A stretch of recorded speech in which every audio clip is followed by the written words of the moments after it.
The homeless population in Arizona is a growing issue, and one organization is really working hard to make sure that these folks are getting their often complex medical needs met. This is Sister Adele O'Sullivan. She is the founder and chief medical officer of Circle the City. Great to have you here. Thank you. You were just sharing with me you're helping thousands of clients right now. Thousands. Wow. Tell me a little bit about your organization.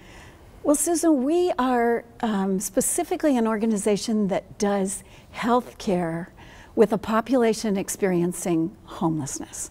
So that's men, women, and children across the valley. And how do you identify these folks? Well, we identify homelessness as anyone that's living in a situation either that's not meant for human habitation, such as the streets, or in their vehicles. Also persons staying in emergency shelters, in transitional environments. It's tough. And also the large population that do what any of us would do if we came upon hard times, which is stay in impermanent situations with friends and relatives. Right, and you were telling me 3,000 clients you are currently helping. Why did you start this organization? How did you get this idea? Well, I'm a physician. I'm a family physician, and I worked for many years at the Healthcare for the Homeless program on the Human Services campus downtown. And while I was there, I became aware of the need in our community for services that would address all of the needs of this population, the multiple needs. Now, our story is that we began in a shoebox. I had a shoebox in my drug closet, and if somebody gave me money and said do something for someone, I'd throw the money in the shoebox, and the shoebox grew. Wow. Out of that shoebox, Susan, we did whatever it would take to try to help someone regain their health and move out of homelessness. I can feel your passion. I can feel exactly why you get up every single day and do this hard work, because it's not easy being a nonprofit, especially when you're dealing with such a vulnerable population like homelessness. What can we do to help you? Well, that's a loaded question. It's right? a loaded question. But first, go to our website, circlethecity.org. And on that website, you'll learn more about what we do.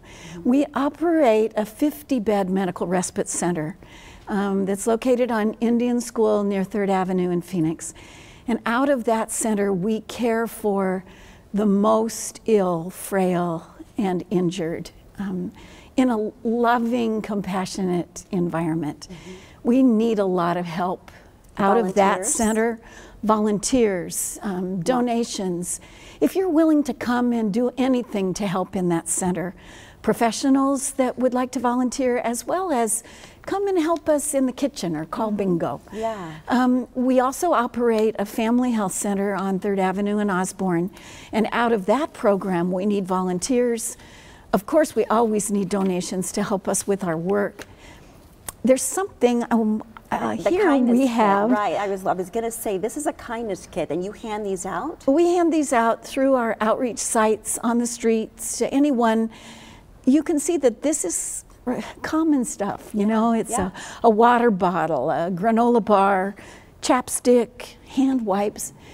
You know, I'll tell you what the Rolls Royce of kindness kits are. If you want to put a bus ticket inside, that allows whoever receives this on the street to get to whatever's going to help them the most. If they're hungry, they can get to a congregate site where they can get a meal. If they're sick, it can get them to us to a clinic. If they need help getting to an appointment or whatever it is, a bus ticket is a wonderful thing to put inside. So we stick those into the kindness kits as well. The compassion that you show to this homeless population, how much are you getting back in return? We get far more than we give. Susan, it's so wonderful to know when you go to work every day that we have the potential to help someone regain their health and move out of homelessness and move on with their life. What a privilege it is. It is. I can feel it, and I know I know where you're coming from. I feel your energy, and thank you for all that you do. And hopefully, you're going to get some folks to volunteer and donate. Thank you so much for being here. Thank you, Susan, for having me. We have much more information on our website, sonoranliving.com.